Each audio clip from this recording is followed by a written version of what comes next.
this point in the conference each time I host it, and I always have a few butterflies in my stomach because I have to introduce the keynote speaker. And as much as I've done public speaking over the years, I always want to make sure that I have some fun facts and that I'm prepared in many ways to introduce our speaker. And so I had a really short bio that was provided. Wasn't much really. It's the things that we kind of know about Jack already. So I wanted to do a little additional research. And what I found, and no, nothing embarrassing. We're not going back to your childhood, Jack. I promise, Jack, we will. Nothing embarrassing. But a few things that really stuck out is that you have a double degree in fine arts and sociology, and he has an amazing life with this great arc from an amazing swimmer where you were record setting at Stanford for some games there. And then at the Gay Games also, I understand you set a record. That was a relay, if I'm not mistaken, that you participated in.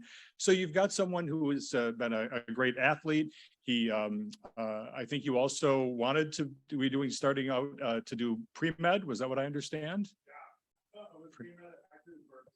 Come on up. We'll get you this way up. Pre-med at Berkeley. Oh my God. Well, that's the other thing is that he has this amazing career, has done designing, and he designed for Tommy Hilfiger. He did the Levi's Slate line for a number of years, had his own store called Jack's in the Village, I believe it was. Is that correct? I mean, well, I don't mean to date you. Well, I wouldn't mind dating you, but that's another story. And because you're young, you're 52, right? Or 53? Yeah, you're young. Right. But you know, there's this, and certainly now many of us, or most all of us, would know you from Project Runway and what happened there when you were there on the 4th season. And so I know that we are going to have conversations about that. You're going to talk about that today, and that's really the kind of the Jack that we know. And we're going to hear those stories and many more, but I'm just thrilled to bring up today Jack Mackenroth to join us as our keynote speaker for Positively Aging. Oh, look, he actually gets the magic wand. You actually get the magic, your whole presentation and everything. So we're going to do a quick photo, and then, come on, you get to come into the spotlight. I guess we'll do that. All right. Awesome. And do you want more notes on yourself, or No, I'm good. Okay, you're good. All right. I know myself pretty well. So yeah, everyone, thanks for coming. Thanks for having me. This is awesome. I will, thanks for that great introduction. It's a very long, entertaining life, but I'm going to try to make it brief. I'm just going to tell you a little bit about my background, how my HIV story, living with HIV, and it gets a little dark in the 90s, but I'll bring it back. And then we'll go into Project Runway and all the tea there and all the gossip. And this is not scientific at all. I just have a lot of crazy slides. And then, because of my experience on Project Runway, I was the first out HIV positive person on that show. I got a lot of opportunities. I was thrust into HIV activism and just all the cool stuff that came from that. And we'll review some of the projects they did. And yeah, I'm sure you all can relate to a lot of my story. So let's see if we can make this work. Where do I aim this? No, we can do the video. It's 5 minutes long. We can do it at the end. Can I get something? Is there something I can see it? Is there a way I can see what's on the screen? Yeah. It's fine. I can figure it out. Awesome. Perfect. Thank you. Cool. So I'm the tallest one. I'm not the one in the middle. So this is a very good example of my childhood, which is sort of picturesque on the outside and just a little tumultuous on behind the scenes. But yeah, I was the oldest of 3, very sort of white middle class suburban upbringing. I lived in outside of Seattle. I always knew at a very young age I was different, like a lot of us did. Oh, okay, good. It works. Oh, okay. That's for later. Yeah, more my brother and my sister. Again, the oldest of 3. We'll get to the nudie pictures later on. That was a campaign I did that we'll talk about. Yeah, that's my family as we grew older. I'm the you can't tell which one I am. That's my mom, my sister, I'm in the middle, and that's my younger brother. What? Yeah, yeah. That was my baby, there's baby gay, Jack. So yeah, like I mentioned, I always know it's different. I was very creative, I was very artistic. And this was I was born in 69, so I was probably 14, 15 there. And as all of you know, we didn't have a term for being gay. And I the only thing I knew about being gay was that my mother commented on my hairdresser. Like, so that was sort of my idea of what that was. But in that moment, I was so young, I really just didn't know. Fast forward a little bit to my freshman year in college, and that became that. So in my youth, I was always creative, artistic, and then even in high school, I just started experimenting with drugs and drinking, and I was the oldest child, and I was quite rebellious. So by the time I got to college, this is my freshman year in college, I came out of the closet like 7 minutes after I got to campus. And it progressed to, it was fun. It was an adventure. I was exploring. I was like getting to know my own identity. But I did, I went to Berkeley, which was, I'd never been away from home before. And it was, 45 minutes outside of San Francisco, and this was 1987. So I quickly progressed into going to the clubs in San Francisco, and I would spend my weekends there. And, I became sort of a club kid, if the hair didn't set it off for you. So yeah, I was going out a lot with friends. I was experimenting. I was finally sort of free to be who I was. I was one of 36,000 students, and I was just a number. And it was really nice to be sort of invisible for the first time when I'd been made fun of in my entire youth. And I did get involved in ecstasy and clubs and partying quite a bit. As long as I got good grades, my mom really didn't seem to mind. But yeah, so that kind of quickly relates to yeah, so I'll get into that. So I was experimenting, I was only 18, 19 when this picture was taken, and it all the attention and all the new experiences came very quickly. When I was 20, I was a junior in college, and I had met someone who in San Francisco who was also a junior at Columbia in New York City. So we fell in love on the dance floor in like 48 minutes. And then, a month later, I went to Columbia to visit him, and I stayed with him. In that time, we went to a club that was in 1990 called Mars. I don't know if any of you recall that way back in the day. Yeah, and this is where it gets a little bit dark, but we've all lived through a lot of trauma. So this is just my personal story. I was dancing with this kid at Mars in New York City, and two older men who I think were 30 approached us, and we were drinking and having fun, and they were like, "Hey, you guys are cute. Why do you want to hit of ecstasy?" And we were like, "Sure, yeah, that's great." And we were just partying, having more fun. They kind of let us do our thing. They came back maybe an hour later and gave us another one. And we quickly became very wasted. So fast forward a little bit, it was the end of the night. They asked us to go home with them, and we're sort of just giggling and compliant. I think we're having a really fun time. That's what sort of turned. We got to so two guys in New York City who one of them actually recognized, and then he had another friend visiting. They're both British from the UK. We got to their apartment, and they gave us Special K, and I was introduced to a lot of firsts. And yeah, so we had unprotected sex with them. I had only had sex with 8 people at that time. That was the 9th, 10th, and 11th. And I didn't really think much of it. I was very, very out of it. I remember one time specifically thinking that I was hallucinating so much from all the drugs and stuff that we had been given and taken that I thought I was at my bank. And like the lights, I was just very out of sorts, very confused. I remember only glimpses of the entire evening, or into the next day. And actually, I've never really told this story in its entirety. I think it's the first time my partner's actually hearing some of it. But yeah, so I think my sense of self and my sense of self-worth really played into that moment, because after it all happened, my friend Tyler, who I was visiting, we went home back to his apartment. We didn't talk about it. We were recovering. We were still really out of it. He essentially sent me home back to Berkeley, and we never talked about it at all. I'm sure it was very traumatic for him as well. So I came out of that. First of all, number one, I didn't really consider it assault at the time. I never, because I had been doing drugs, I blamed it on myself. I thought I took them willingly. I didn't understand until much, much later, which maybe 10 years ago, I reunited with my friend Tyler, and we talked about, he was like, oh, that was hardcore assault.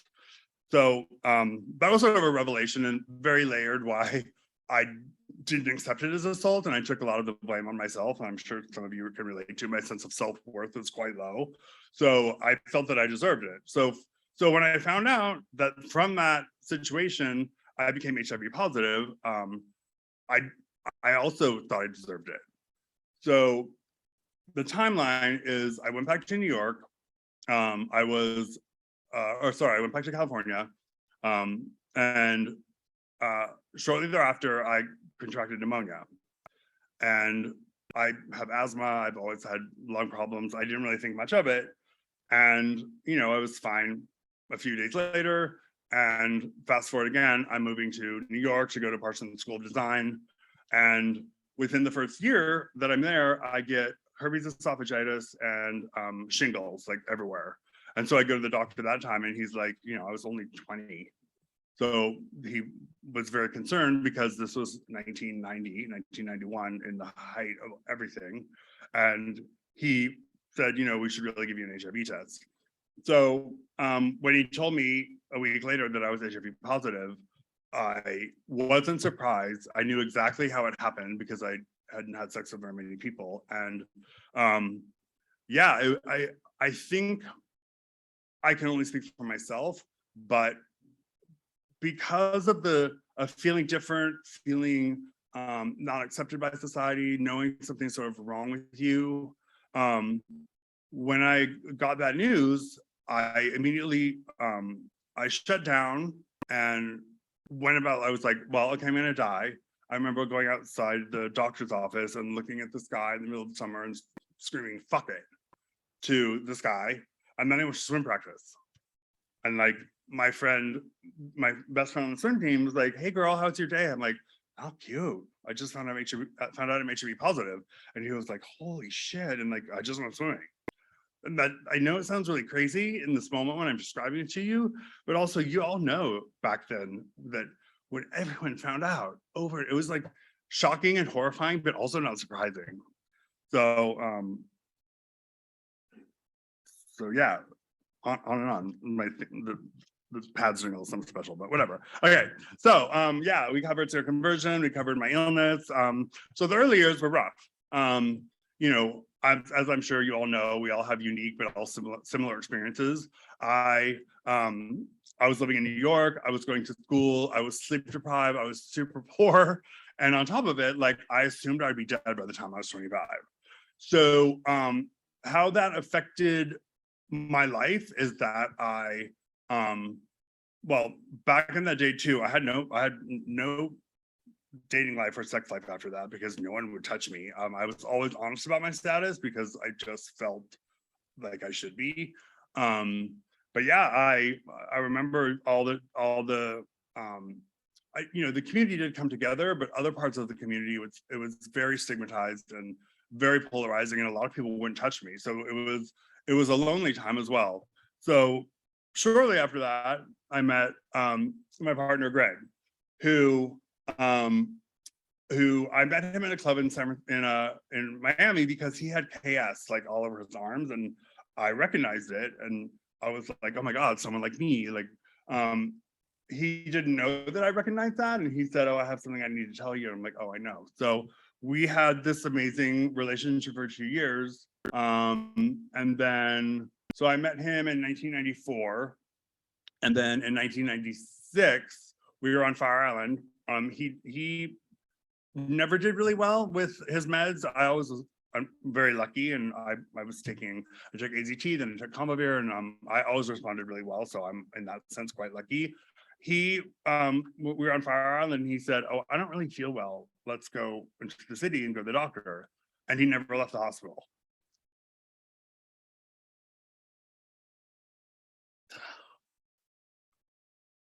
Anyway, so I do have I've he was a regular dancer on did I do something wrong?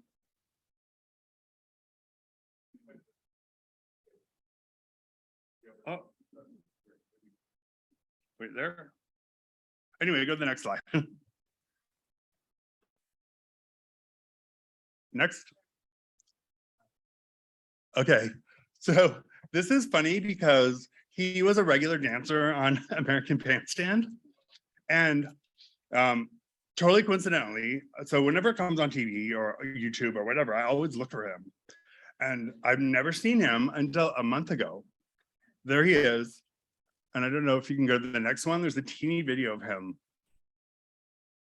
Will it play?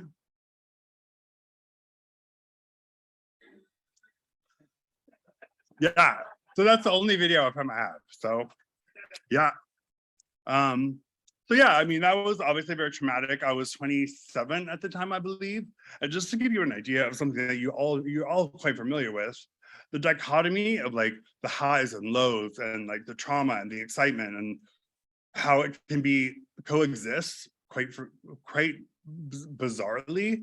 So he died in 1996. My mom came to New York. It was a crazy situation because he was from a very religious family. They didn't even come to see him until he was already in a coma. I told my mom that I was HIV positive, and because I couldn't not tell her.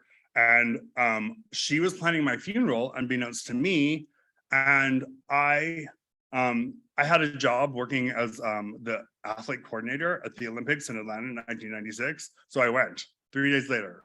After he passed away, I told my mother, and then I went to the Olympics because I was like, I don't want to pass up this amazing opportunity.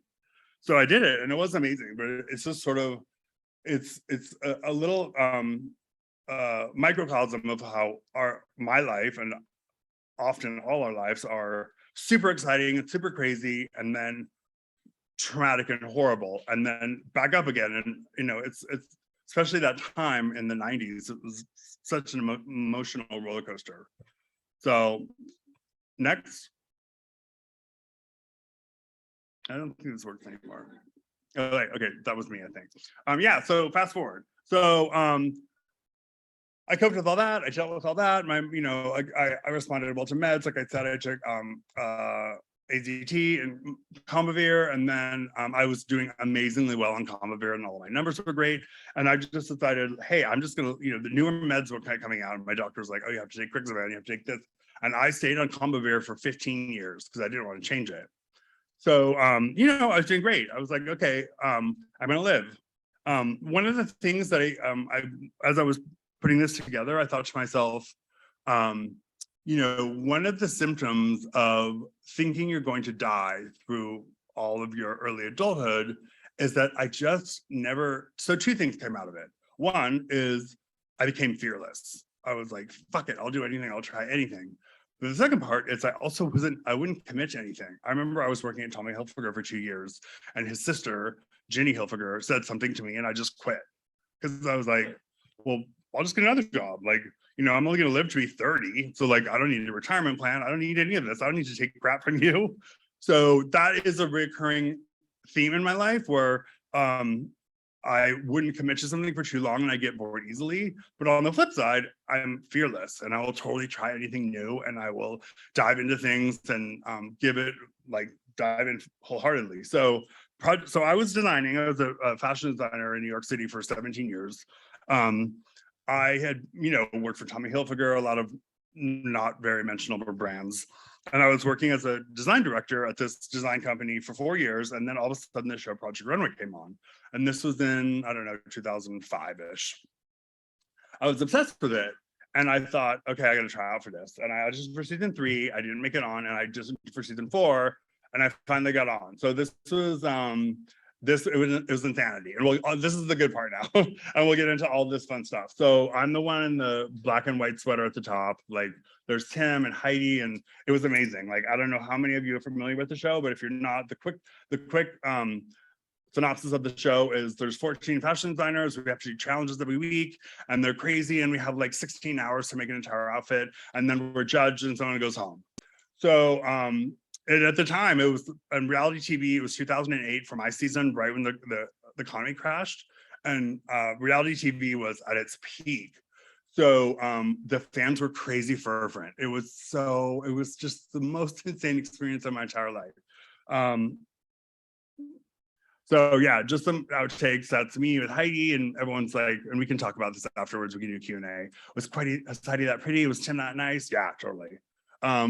So this is our first challenge. I'm just going to run through this stuff really quickly because it's fun. So we had just met all the designers. We had a call time at 3 a.m. the night before. So Heidi was just learning English. So she was like in her 4th season of doing English, and she had these huge cue cards. We're outside in 95-degree weather, exhausted. And our first challenge is we had to run across Bryant Park and grab as much traffic as we could, and then make an outfit of our choice. And she had to keep redoing her. We were literally melting and exhausted, and she had to keep redoing and resetting. And so we all ran across and grabbed all our fabrics, and they're like, okay, reset. And we had to go back and do it again. I don't know if you remember Chris March, the big guy from my season. Oh, poor guy. He had to run through. I mean, it was rough. So the first challenge came, and that was the illustration I did. And that was my first dress. I should have been in the top 3, but I was not. That's just Christian Siriano is a superstar designer now. Many of you have probably heard of him. We're still friends. So this is the only challenge I won. This is the menswear challenge, and that was the outfit I made. And then because my prize of winning that challenge was that I got to dress Tiki Barber, who is the judge in that episode, and then I got to go on the Today Show the next day. So that was cool. Okay, so this is the funny thing. So I was going through these slides, like trying to figure out like what to talk about and what to skip over and what would be interesting. So the second challenge, we had a lot of guest judges that were celebrities. She walks in, and this is my response. The vlog said it was the gayest moment on television of that entire year. So I thought that was funny. Yeah, it was super gay. And so those are my 2 closest friends from the season, Christian and a woman named Kit. I don't know a lot, anyway. So I was looking back on this slide and thought it was funny because I was the oldest person on the show. And now I think I'm such a baby there. I'm like, oh my God, I was such a little baby. And they're like, oh, grandpa's 38. That's me. Oh, this is another funny story because this second episode, there was another sort of built designer on the show named Rami, and he showed up in a tank top, and I was like, fuck that, I'm the trade of the season.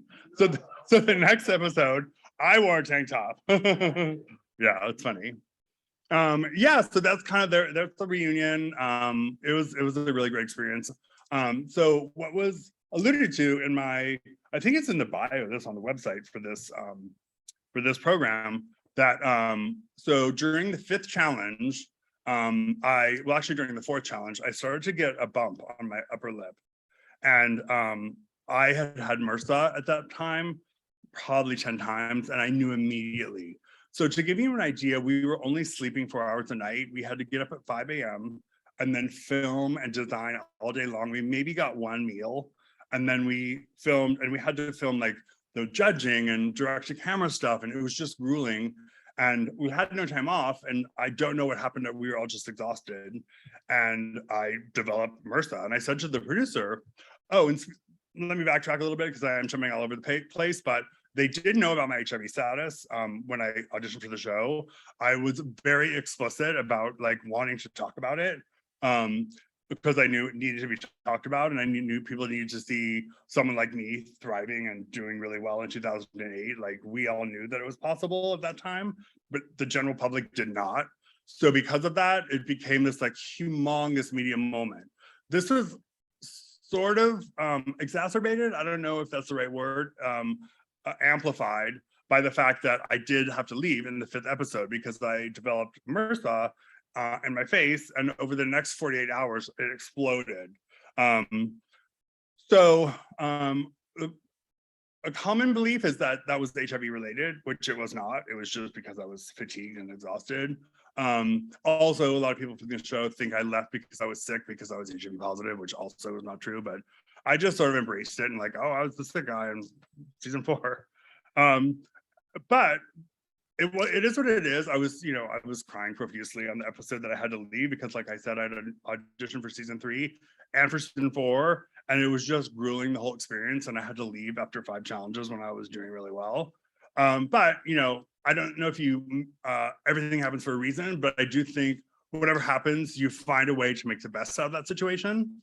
So as a result, as the HIV positive guy, I just took that 15 minutes of fame and took my my platform in that moment and the popularity of the show to just speak about HIV.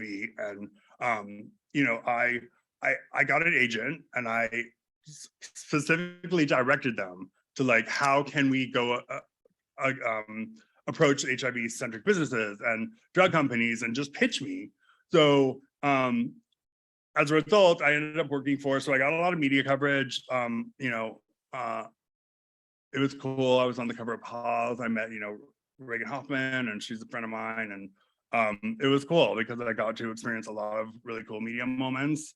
I don't look like that anymore. But yeah, I look back on that like, oh. But the cool thing is about HIV and aging, it's like, this didn't happen to me until I was 39 here. Like, all of this happened very late in my life. So, and that I think is also speaks to the fact that I will take chances. Like, I just finished school again to become an esthetician. So, hey, I'm 53. Like, fuck it. So I had a lot of media attention, and that allowed me to use my visibility in really positive ways. So first, I ended up working for Merck Pharmaceuticals, which don't get me started on working for a drug company, but hey, I had to make a living. So we had this program called Living Positive by Design that I was actively involved in promoting or in orchestrating and designing. And for all of you here, it was HIV 101. It was the basics. But what we did is we toured around the country and did like morning talk shows and used my visibility to go on media platforms and just talk about the basics of HIV that we find very commonplace, but the general public did not. So that was cool. This was a campaign I worked on, which some of you may be familiar with, called HIV Equal. It was in 2014. I believe, and how it worked was, I can't even remember the tagline. Oh, wait, here. Everybody has an HIV status. We are all HIV equal. So, regardless if you're HIV positive, HIV negative, like, we should all be equal. And it was about dismissing the stigma of being HIV positive. So what we did is we had these amazing photo shoots with people, and in order to participate in the photo shoot, you had to have an HIV test. So within the course of 2 years, I think we tested around 3,800 people. So it was really cool. And then you got to pick your status, like, regardless of what your HIV status was, you could pick, like, I think mine says fearless. I can't remember. It was a long time ago. Yeah, fearless. We had some who's who doing it. It was a lot of celebrities joined in, which helped build the visibility, but it was just ordinary people too. It was mainly ordinary people, and Bianca's far from ordinary, but I'm sure some of you recognize Peter Staley. That's Gia Gunn. I'm sure y'all know who Greg Louganis is. Miss Fame and Billy Porter, just a few of the really cool examples of stuff we did with that. And then the next thing is, which the video is that that you got a peep of earlier, is the hashtag We Are All Clean social media campaign. And that was also in 2015, and it launched on World AIDS Day. A great thing about being in the media, and I'm sure a lot of you know that work in the HIV arena, is on World AIDS Day, December 1st, mainstream media wants something HIV related to talk about when 364 days of the year. Otherwise, they don't really care. So I launched it on December 1st, 2015. And I just took a picture of myself in the shower. And the idea was to combat the stigma that people with HIV or any other STIs are somehow dirty, which we know isn't something that people should say much anymore, but unfortunately they still do. So the cool thing about this is that it took off like wildfire. I don't know, I can't remember what it says there. Oh yeah, so in 1 week there was 226 million media impressions. It was translated into like 22 languages. Like every news source that I could think of picked it up, and like I literally just did this picture. I tagged a bunch of friends, and so the model of how it worked was based on the ALS Ice Bucket Challenge. So you took the picture, you posted it with the hashtag. There was a call to action to support your local AIDS charity, but it didn't really happen. People like to take selfies, but they don't like to give money. Yeah, and then I reached out to a few of my, D-list celebrity friends and gay celebrities, and they all did it. And then once you did it, you challenged 3 of your friends to do the same thing. So it exploded exponentially. So yeah, like at one point, I'll show the video. It's a kind of a long video, it's 5 minutes, but you'll be entertained. There's lots of naked boys. But yeah, at one point you'll see at the end of the video, like Whoopi Goldberg tweeted about it, Laverne Cox tweeted about it. Like it was really crazy and took on a whole life of its own. So yeah, we can play a little bit of that and then we can have Q&A time, but that's my thingy. Thank you.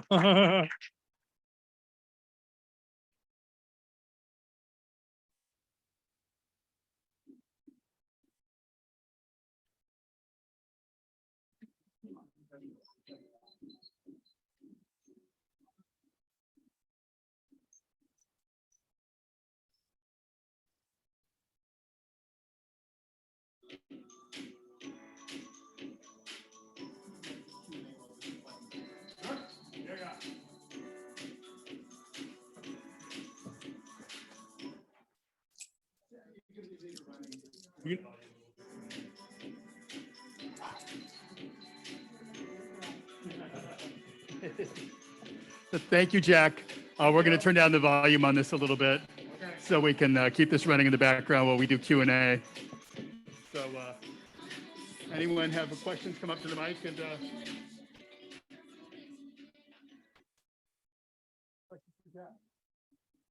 yeah, go ahead. Jonathan, come up to the microphone. I can project Yeah, I believe you. Well, I'll repeat it for the audience.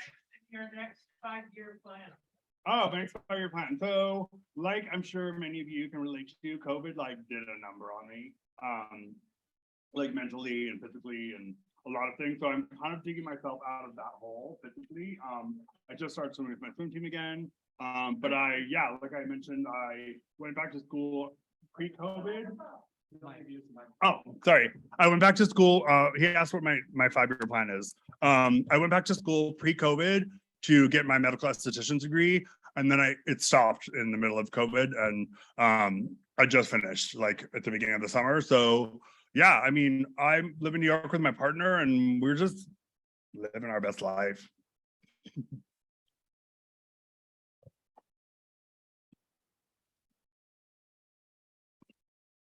Hi, Jack. Hi. Thank you. I thought it was very surprising to find out that HIV wasn't the reason why you had to leave Project Inform. So I imagine that still to this day, most of the country probably doesn't even know that. Yeah. So when that happened, you probably got a lot of support and sympathy, but you must have gotten an awful lot of dark side of backlash too, didn't you? Getting things like that you were dirty, or Yeah, I mean, okay, so in 2008, you have to remember Facebook just started. So I was a very early adopter of social media. I had like this crazy sassy MySpace page. And then Facebook came and my sister's like, oh, you got to do Facebook. And I'm like, God damn it. So the troll factor of social media is not at all like it was. It's not at all like it is today. So and I'm pretty good about not giving a crap about what people that don't know me say. So yeah, I think there were whisperings of that, but I'd already been HIV positive for God, I'm with 38, so like 18, 19 years. So I'd been through all that. I'd said to myself all the things that anyone could have said to me, and most of it came from people that were, you know, not well educated on HIV, and I just didn't really pay much mind. Good for you. Mm.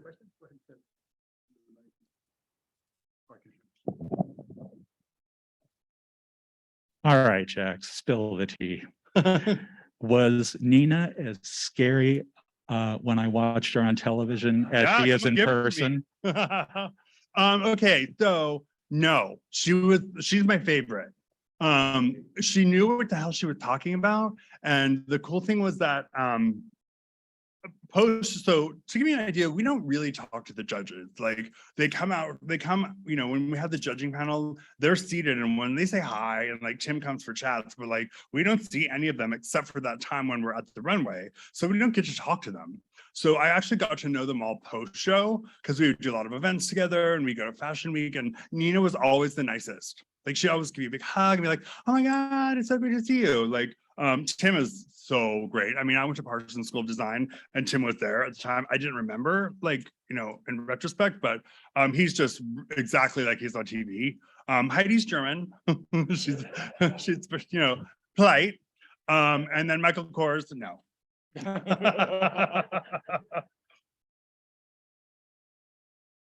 Hey, other questions? So what kind of advocacy work are you doing these days? So I, in all honesty, about 2 years ago, COVID, I took a break, like, because as you well know, it's exhausting. Like it was really taxing on me personally. Yeah, so I had to dust off like my PowerPoint to come here today. So, you know, it's one of those things like I was immersed in it. I was like, that was my job. And I was just like, at that point, I was the most visible person living with HIV. So, I don't know what's in store for me next. Like, I just had to take a moment for my own mental health. Mhm.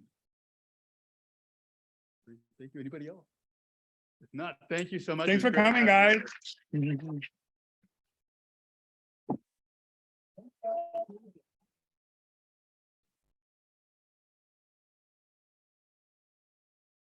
And if anyone's in New York, Jack, do I understand your practice is open? Is your Mackenroth aesthetics open yet? Not quite. I saw some things on social, so I wasn't sure if you were quite there yet. But when you are, we'll give you a little plug. How's that? Jack, thank you so much for making the cross-country journey and joining us today. I can imagine it was tough to kind of dust some of that off mentally as well as yeah. It is a lot, and it's an important story that you were able to share with us, and you'll never know the difference in some people's lives you made because you were able to share some of those things with us today.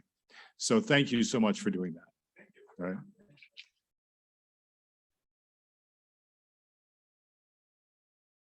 And on that note, we are going to conclude our 7th annual Positively Aging Project event. Again, thanks to, let me, if I could, just one more time, go through our list of community sponsors and our conference sponsors. Our community partners include the Alzheimer's Association, Blue Tiger Recovery, Borrego Health, Brothers of the Desert, the Center, DAP Health, Desert Oasis Healthcare, Eisenhower Health, Gay Desert Guide and KGay 1065, HARP PS, JFS of the Desert, the Jocelyn Senior Center, our host, and Let's Kick Ass Palm Springs. Those of us that participated in the planning committee, would you all please stand up so you can be recognized, even though those at home may not be able to see it, but these plus many people who are in the other room. A reminder, the survey, there's a paper survey for those of you who are here, and you could win a $5 Starbucks gift card on your way out if you hand that in. And then there's also a survey, if you need more, okay. Oh, there's two sides to the survey. Thank you. Those of you online, there's a survey online to take as well. And you've got something to say, Steve? Yeah, we got a something in the chat that said the MPX vaccination at the convention center. Right. is open right now. Yep. And in fact, they're starting to take walk-ins. Right, walk-ins for the MPX clinic at the Palm Springs Convention Center, and I believe that goes till 4 or till 5 today, especially for those of you who are listening. Again, thanks to our conference sponsors, Eisenhower Health, Bruce Purdy and Barrett Shepherd, BIOS Clinical Research, Gilead, Janssen, Napo Pharmaceuticals, Palm Tree Clinical Research, Thera Technologies, Vive Healthcare, and Walgreens. And again, on behalf of the committee, we thank you so much for attending and participating in the 7th Annual Positively Aging Project. I'm Brad Furr from K-Gay and K-Desert Guide, and thanks so much for joining us today.